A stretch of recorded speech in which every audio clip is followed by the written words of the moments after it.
On this super simple fixes today, we're going to be looking at these little suitcase locks. You ever wonder how safe they might be or how secure they might be? Well, I just got these, so these are brand new. Obviously you can see these work.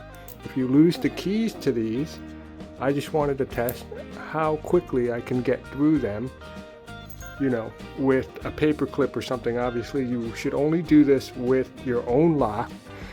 And if you lose the keys, you can twist up a paper clip like this.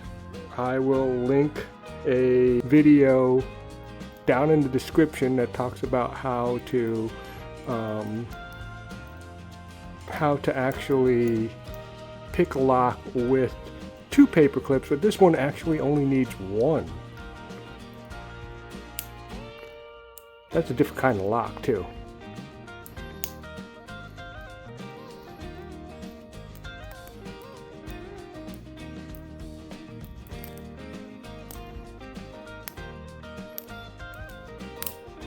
There you go.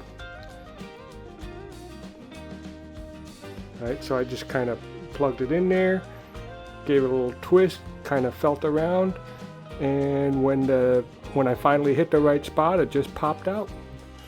Pretty easy. They really aren't going to keep things very safe at all. They just stall for time. If you have any questions or comments, post it on down below.